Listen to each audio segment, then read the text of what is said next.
Brutal Boss. Bratva Brothers, Book 1. By Willow Fox. Read by Ash Beverly. Chapter 1. Madisyn. Standing outside Steele Concierge Medical, I stare up at the tall, white building as it towers above me.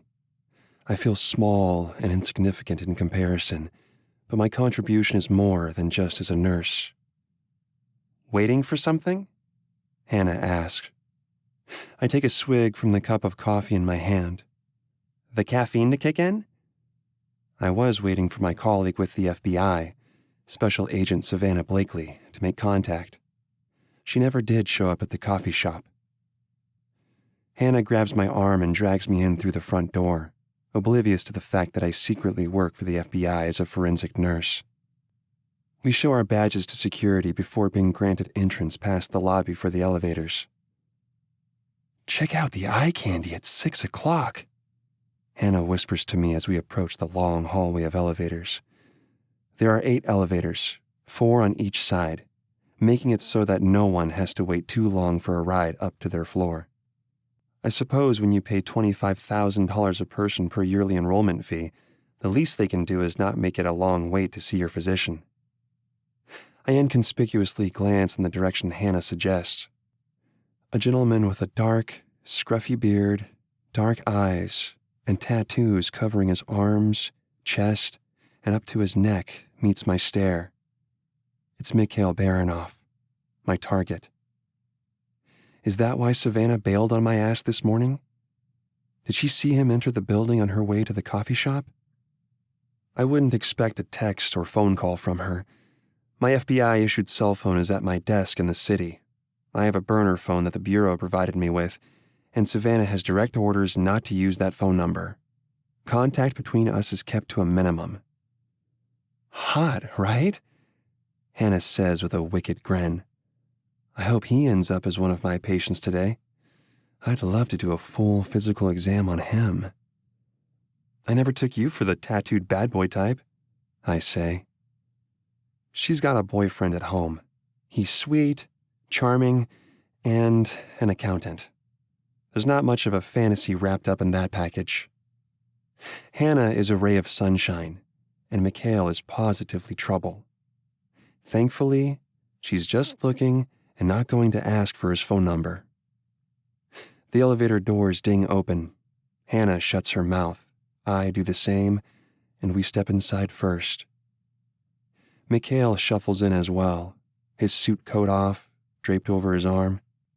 Accompanying him is a bodyguard, or one of his men.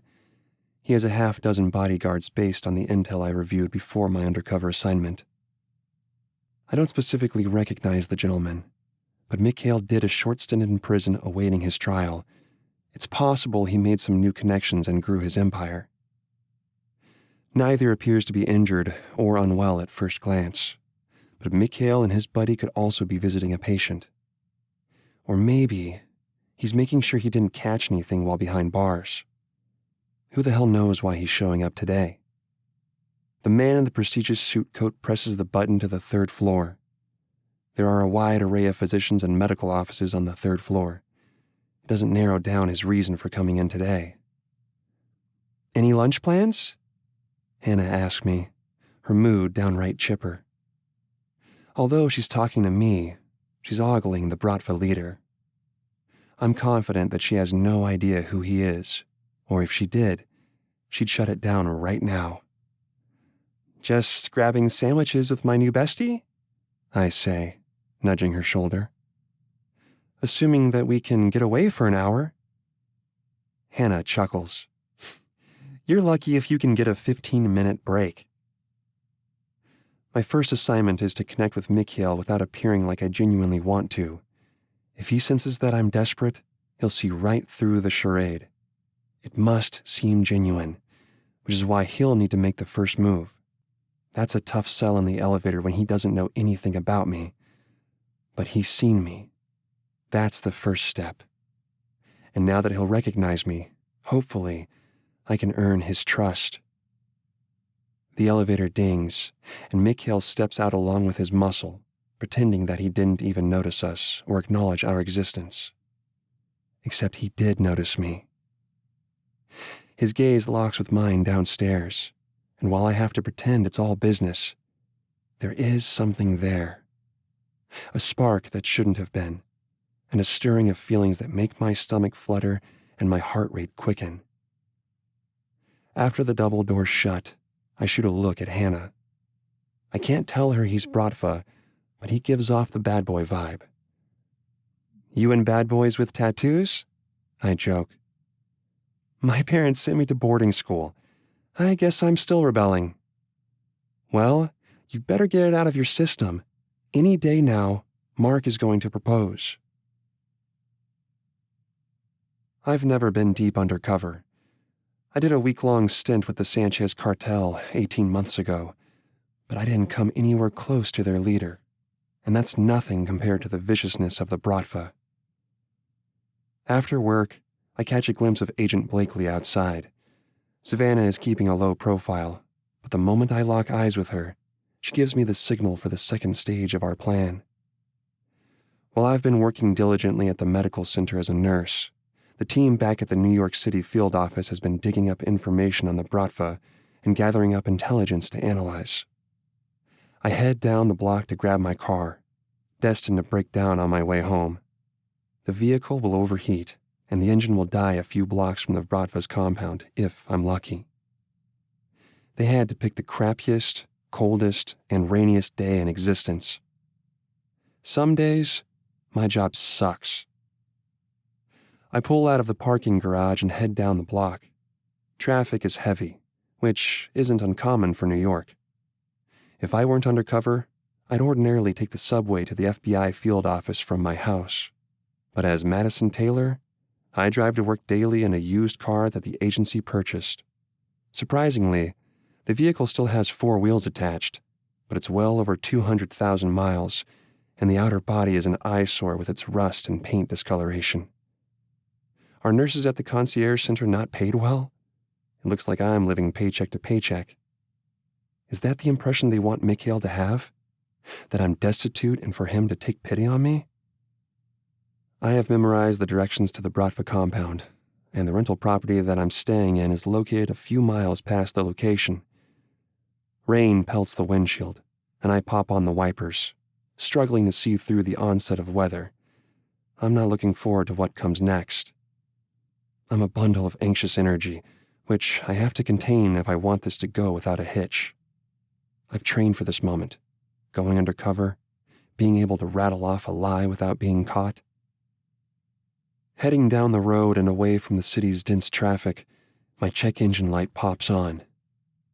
I hit the gas a little harder, hoping that I'll be able to make it to my destination before the deluge outside drowns me. The engine sputters, and the oil light pops on next. The FBI really wanted to make sure my car broke down. The engine produces a horrible clicking sound and dies just as I pull up within walking distance of the compound's fence. I'd have preferred to be a bit closer. There are other nearby houses, but they're not the intended target. I step out of the vehicle into the storm. It takes seconds for me to become soaked. I'm dripping wet, shivering, and my clothes are clinging to my skin. I hustle toward the guard gate.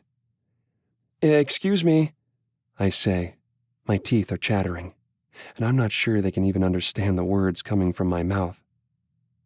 The guard pushes the window in his booth aside, sliding it to answer me. He's out of the rain, dry as a bone. "This is private property," he says. His voice is gruff, and he's got a thick Russian accent. "My car broke down," I say, and point at the vehicle a few yards away.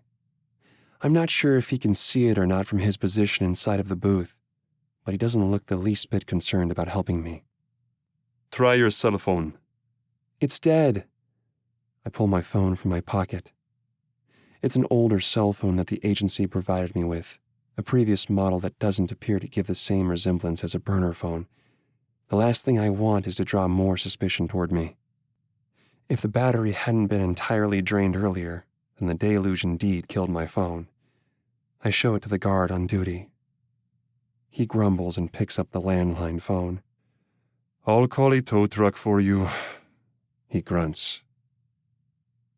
As I stand out in the cold, shivering, soaking wet, with the rain continuing to pour, a black SUV with tinted windows pulls up to the gate. The driver's window rolls down, and I recognize the man from earlier at the hospital, the bodyguard.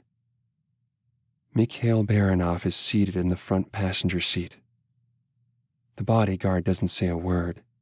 He doesn't have to. My presence is enough to warrant an explanation. The girl says her car broke down. The gentleman in the booth answers. He opens the gate for their vehicle. Thunder bellows out overhead.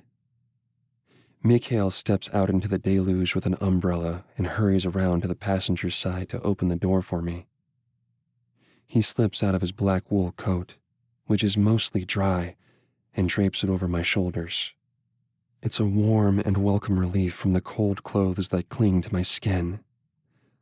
Come inside, dry off, and we'll get you on your way, he says and opens the back door. I am shivering and trembling from the frigid weather. The coat keeps me from making a mess of the leather interior with my wet clothes. Thanks, I say, and Mikhail shuts the door before stepping around to the passenger side. The engine purrs as the driver hits the gas and guides the SUV forward past the open gates. Shivering, I shove my arms into the warm coat and my hands into the pockets to get warm. My fingers graze over a small metallic rectangular object, a flash drive.